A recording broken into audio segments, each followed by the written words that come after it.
Hi friends, welcome to మన Bommarillu. Upcoming రివ్యూలోకి వెళ్ళిపోదాం. అవని ఇంటికి రీచ్ అవుతుంది. పాపం అవని బాధపడుతుంటే సుజాత అవని దగ్గరికి వస్తారు. అవని, నువ్వు పోలీస్ కంప్లైంట్ ఇవ్వకుండా అత్తయ్య గారిని ఎవరు అరెస్ట్ చేశారు, ఎందుకు అరెస్ట్ చేశారు అని అడుగుతుంది సుజాత. అత్తయ్య గారిని నేను కంప్లైంట్ ఇచ్చినట్టు చేసింది సత్య అక్క. సత్యే నా తరపు పోలీస్ కంప్లైంట్ ఇచ్చాడంట. అయినా తను ఎందుకు చేస్తున్నాడో అర్థం కావట్లేదు. అడుగుతుంటే నీ మంచి కోసమే అంటున్నాడు. అందుకే నేను ఏమీ మాట్లాడలేకపోతున్నాను అని అంటుంది అవని. ఇంకా సుజాత, అయితే సత్యకి వెళ్ళి ఒకసారి వార్నింగ్ ఇవ్వాలి. ప్రతి విషయంలో నా చెల్లెలి విషయంలో ఎందుకు అతను జోక్యం చేసుకుంటున్నాడు అని వెంటనే సుజాత సత్య వాళ్ళ ఇంటికి వెళ్తుంది. సత్య సుజాతని చూసి, ఇలా వచ్చారేంటి, ఏదైనా కావాలా అంటే ఏమైనా ప్రాబ్లమా అని అడుగుతారు సత్య. లేదు సత్య, నీతో మాట్లాడడానికే వచ్చాను. చూడు సత్య, అందుకు నా చెల్లెలు అవని జీవితం ఇలా నాశనం అవ్వడానికి కారణం ప్రత్యక్షంగా కాకపోయినా పరోక్షంగా నువ్వే. నువ్వు తనకి సహాయం చేస్తున్నావు, నువ్వు తన పక్కన నిలబడ్డావు కాబట్టే వేదవతి గారిలో మీపై అనుమానం స్టార్ట్ అయింది. అది మాత్రమే కాదు, వాళ్ళ మధ్యలో ఉండేది చాలా చిన్న చిన్న సమస్యలు. వేదవతి గారు ఇలా చాలాసార్లు అవనిని వేరే వేరే విషయాల్లో అపార్థం చేసుకున్నారు. తర్వాత కలిసిపోయారు. శ్రీకర్ కూడా అంతే. తర్వాత తన తప్పు తను తెలుసుకుంటాడు. కానీ ఇంట్లో ఉన్న సమస్యని పోలీస్ స్టేషన్ వరకు తీసుకువెళ్ళింది నువ్వు. చూడు సత్య, ఆఖరిసారి చెప్తున్నాను, ఇంకొకసారి నా చెల్లి విషయంలో తను నిర్ణయం తీసుకోకుండా ఆ నిర్ణయాన్ని నువ్వు తీసుకుంటే మాత్రం ఒక పోలేరమ్మని చూస్తావు, పూనకాలని చూస్తావు, గుర్తు పెట్టుకో అని ఇండైరెక్ట్గా గట్టిగా వార్నింగ్ ఇచ్చి అక్కడి నుండి వెళ్ళిపోతారు సుజాత. ఒక్కసారిగా షాక్ అయిపోతాడు సత్య. ఇది ఇలా ఉండగా అవని ఫోటోలో అక్షయ ఫోటో చూపిస్తూ పాపం అందరినీ అడుగుతూ ఉంటుంది. ఈ పాపను ఎక్కడైనా చూసారా అని చెప్పి మొత్తం అంతా తిరుగుతూ అడుగుతుంది. ఇటువైపు శ్రీకర్ కార్ ఆగిపోయేసరికి ఇంకా కార్ బయటికి వచ్చి ఫోన్ మాట్లాడుతూ ఉంటారు. అప్పుడే బ్రేకులు ఫెయిల్ అయిన ఒక కార్ అలా శ్రీకర్ వైపు వస్తుంది. శ్రీకర్ వైపు ఫాస్ట్గా కార్ వస్తుంది. ఇటువైపు ఫోన్లో మాట్లాడుతున్న శ్రీకర్ ఆ కార్ని పెద్దగా నోటీస్ చేయరు. ప్యారలల్లీ అవని కాలు స్లిప్ అవ్వడంతో అవని తాలి బయటపడి కాస్త ఊడిపోతుంది ఆ థ్రెడ్ అనేది. ఒక్కసారిగా అవని అది చూసుకొని షాక్ అవుతుంది. ఇదేంటి, ఇలా ఇలా ఎందుకు జరిగింది? అంటే శ్రీకర్ బావకి ఏదైనా ప్రమాదం జరుగుతుందా అని పాపం చాలా బాధపడుతుంది అవని. ఎక్కడున్నారో ఒకసారి ఆయనకు కాల్ చేయాలి అని చెప్పి అవని కాల్ చేస్తుంటే స్పీకింగ్ టు సమ్వన్ ఎల్స్ అని చెప్పి వస్తూ ఉంటుంది. కాల్ లిఫ్ట్ చేయటం లేదు. ఎక్కడున్నారో అని పాపం అవని టెన్షన్ పడుతుంది. కరెక్ట్గా శ్రీకర్ దగ్గరికి ఆ కార్ వచ్చి డాష్ ఇచ్చేలోపు ఒక వ్యక్తి శ్రీకర్ని పక్కకు తోసేస్తారు. శ్రీకర్ వెంటనే పక్కకు వెళ్ళి పడిపోతాడు. ఆ కార్ అలా స్ట్రైట్గా వెళ్ళిపోతుంది. మై గాడ్, తప్పించుకున్నాను, నన్ను కాపాడింది ఎవరు అని చెప్పి చూసేసరికి అక్కడ అర్చన ఉంటుంది. ఇంకలా అర్చన చూస్తూ ఉంటుందన్నమాట శ్రీకర్ వైపు. శ్రీకర్ కొత్తగా మారిన అక్షయ అర్చనను చూసి వెంటనే అర్చన దగ్గరికి వస్తారు. పాపా, నన్ను కాపాడింది నువ్వే కదా అని అడుగుతారు. అవునండి అని అంటుంది అర్చన. మీరు ఫోన్ మాట్లాడుతూ బిజీగా ఉన్నారు, అక్కడ కార్ వస్తుంది, అందుకే వెంటనే మిమ్మల్ని పక్కకి తోసేశాను. ఇంకెప్పుడు ఇలా పరధ్యానంగా ఉండకండి అని చెప్తుంది అక్షయ. ఇవాళ నువ్వు రాకపోతే నేను ఏమయ్యేవాడినో నాకే తెలీదు. థ్యాంక్ యూ పాపా, థ్యాంక్ యూ సో మచ్. అమ్మ, నీ పేరు అని అంటారు. నా పేరు అర్చన అని అంటుంది అర్చన. సరే, నీకేం కావాలో చెప్పు. చాక్లెట్ తింటావా, పోనీ హోటల్కి వెళ్దామా అని అడుగుతారు శ్రీకర్. ఏమీ వద్దండి, నేను ఎవ్వరూ లేని అనాథని, కాబట్టి నాకు ఎవ్వరూ లేరు అని అంటుంది అక్షయ అమ్మవారు చెప్పినట్టు. అవునా, సరే, నువ్వు నా ప్రాణాలు కాపాడావు, మా అమ్మ పరువుని కాపాడావు, మా ఇంటి గౌరవాన్ని కాపాడావు. ఇకపై నీకు ఎవ్వరూ లేరు అనుకోవద్దు, నేనుంటాను. రా వెళ్దాం, నీకు సరైన దారిని నేను చూపిస్తాను అని శ్రీకర్ అర్చన చేయి పట్టుకొని అలా ఇంకా కార్లో ఇంటికి తీసుకువెళ్తారు. పాపం అర్చన చాలా హ్యాపీగా ఫీల్ అవుతుంది శ్రీకర్ వైపు చూస్తూ. మనసులో, నాన్న ఇలా మీ పక్కన కూర్చోవడం ఎన్ని రోజులైందో, నిజంగా ఇలాంటి రోజు వస్తుందని అస్సలు అనుకోలేదు. అమ్మవారి దయ వల్ల నేను రూపురేఖలు మార్చుకున్నాను కాబట్టే మీరు నన్ను దగ్గరికి రాణిస్తున్నారు. చాలా సంతోషంగా ఉంది అని పాపం మనసులో అనుకుంటుంది అర్చన. అప్పుడే కరెక్ట్గా అవని ఫోన్ మిస్డ్ కాల్స్ ఉండడంతో అవనికి కాల్ చేస్తాడు శ్రీకర్. హలో అవని, ఏంటి కాల్ చేసావు అని అడుగుతారు. మీకేం కాలేదు కదా అని అడుగుతుంది అవని. అదేంటి, నాకు ప్రమాదం జరిగిందని నీకెలా తెలుసు? నో, ఒక బ్రేకులు లేని కార్ వచ్చి నన్ను గుద్దేయబోతే అప్పుడే నన్ను మార్నింగ్ పోలీస్ స్టేషన్లో చూశాం కదా, ఆ పాప కాపాడింది అని అంటారు శ్రీకర్. అమ్మయ్యా, అయితే మీకేం కాలేదు, సరే నేనుంటాను అని వెంటనే కాల్ కట్ చేసేస్తుంది అవని. హలో అవని, అసలు కనీసం కాల్ కట్ చేసేసిందని చెప్పి అలా ఇంక పాపం శ్రీకర్ అర్చనని ఇంటికి తీసుకువెళ్తారు. అర్చన కరెక్ట్గా గడప దాటి ఇంటి లోపలికి అడుగు పెట్టేసరికి ఇల్లంతా ఒక పాజిటివ్ వైబ్రేషన్స్, ప్రకృతిలో మంచి మంచి ఫీలింగ్స్ అయితే వస్తాయి. వెంటనే అమ్మవారి దీపం వెలుగుతుంది. అది చూసిన వేదవతి ఒక్కసారిగా షాక్ అయిపోతారు. గడప దగ్గరే కూర్చొని వెక్కి వెక్కి ఏడుస్తున్న వేదవతిని ఇంక చూస్తుంది అర్చన. అర్చనని చూసిన వేదవతి వెంటనే అర్చన దగ్గరికి వచ్చి, ఈ పాప వల్లే కదా నా గౌరవం కాపాడింది. శ్రీకర్, ఏన్నన్నా ఈ పాపని ఇక్కడికి తీసుకువచ్చావు అని అడుగుతారు. ఇంక శ్రీకర్ని వేదవతి, అమ్మా ఈ పాప నన్ను ప్రమాదం నుండి కాపాడింది, తన వల్లే నేను ఇవాళ ప్రాణాలతో ఉన్నాను. పాపం అమ్మాయికి నా అనేవాళ్ళు ఎవరు లేరంట, అందుకే మన ఇంట్లో మన బంధువుగా మన ఆత్మీయురాలుగా ఉండమని చెప్పాను అని అంటారు శ్రీకర్. వెంటనే ఇంకా నిహారిక, కృష్ణబాబు, బాగుంది, చాలా బాగుంది, ఇలా ఆ అడ్డమైన వాళ్ళందరికీ ఇంట్లో కూర్చోబెట్టడానికి ఇదేమీ ఆశ్రయం కాదు కదా శ్రీకర్ అని అంటుంది నిహారిక. అవును తమ్ముడు, అయినా ఇలాంటి వాళ్ళని బయటే ఉంచాలి అని అంటాడు కృష్ణబాబు. మీరాపండి, ఈ అమ్మాయి చాలా మంచి అమ్మాయి, ఈ పాప వల్లే ఇవాళ నేను తిరిగి జైలు నుండి ఇంటికి వచ్చాను. నా గౌరవాన్ని కాపాడింది.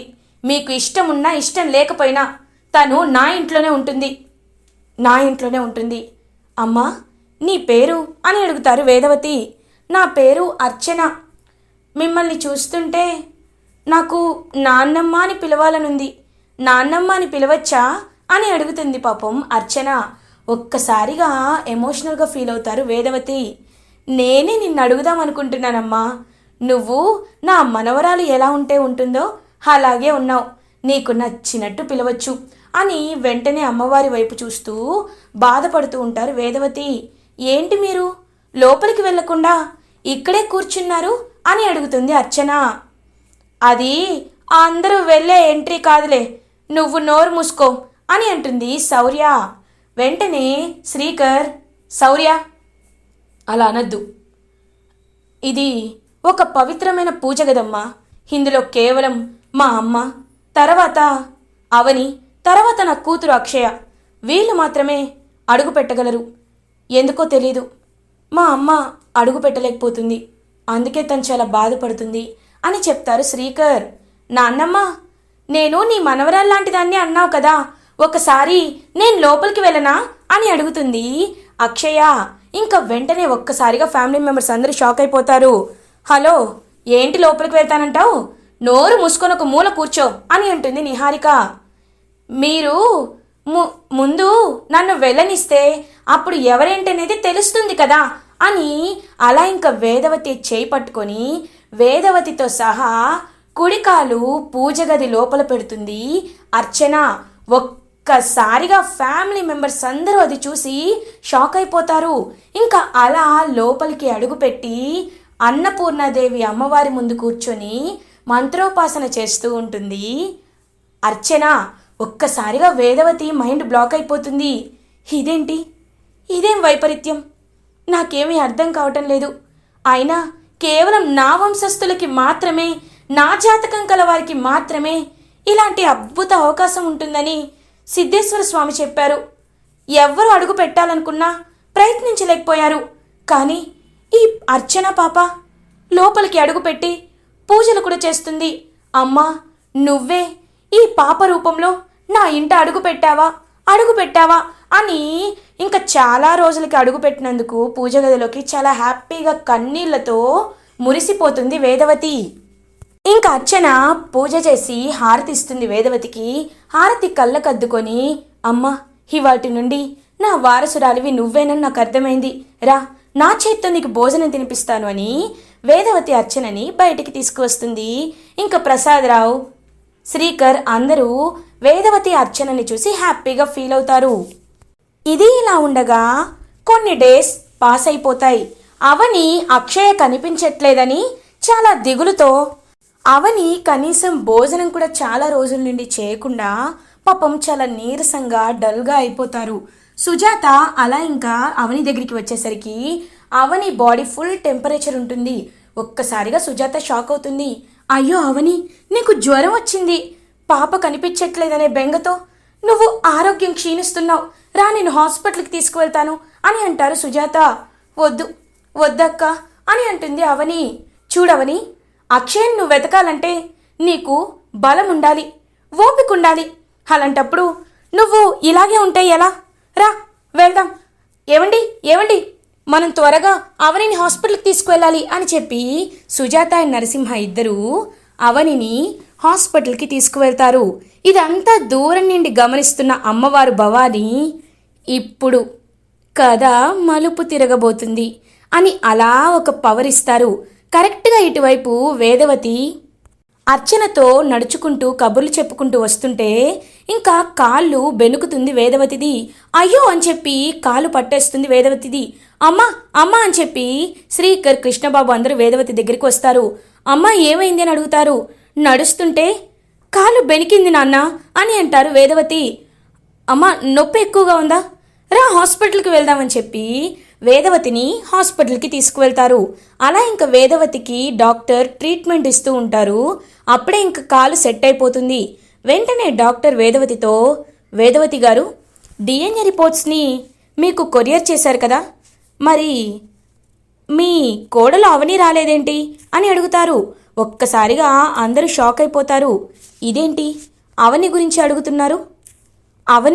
అవని మా ఇంట్లో ఎందుకుంటుంది? ఆయన డిఎన్ఏ రిపోర్ట్స్ నెగిటివ్ వచ్చాయి కదా అని అంటుంది నిహారిక. ఏంటి నెగిటివ్ వచ్చాయా? లేదు, ఎక్కడో ఏదో మిస్టేక్ జరిగింది. ఆ రోజు నేనే స్వయంగా సీల్ తీసి చూశాను. డిఎన్ఏ రిపోర్ట్స్ మ్యాచ్ అయ్యాయి మేడం. శ్రీకర్ గారిది, అక్షయ్ పాపది డిఎన్ఏ మ్యాచ్ అయింది.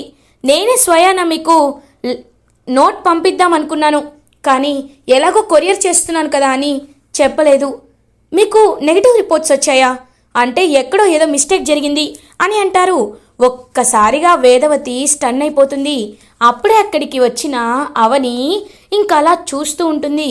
వెంటనే అవనిని చూసి వేదవతి సిగ్గుతో పశ్చాత్తాపంతో కుమిలిపోతూ ఉంటుంది. విన్నారా? ఇప్పుడు మీకు వినిపించిందా?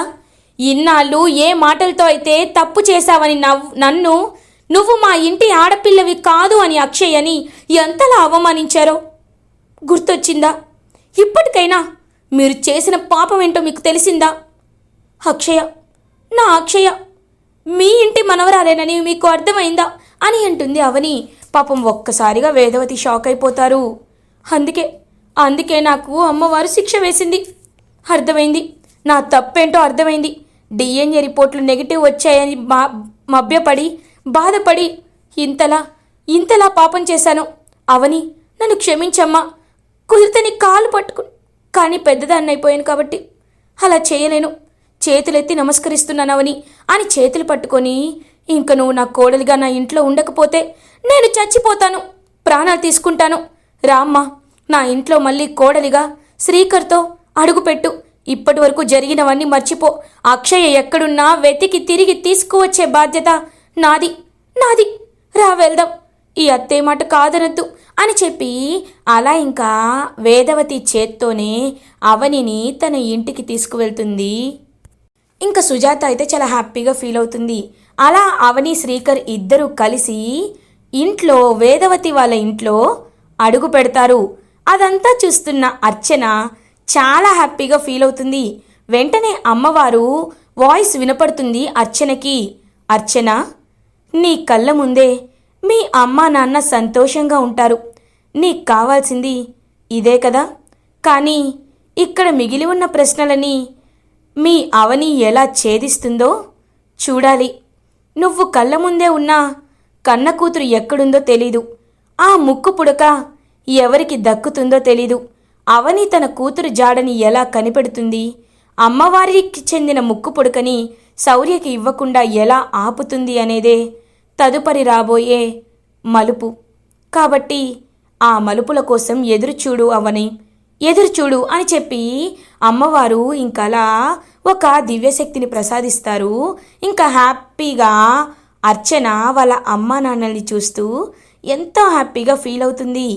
ఇలా ఎపిసోడ్ ఎండ్ అవుతుంది. ఫర్దర్ ఎపిసోడ్ రివ్యూస్ ముందుగా మీకు కావాలి అనుకుంటే మా ఛానల్ని సబ్స్క్రైబ్ చేసుకోండి. Thanks for watching.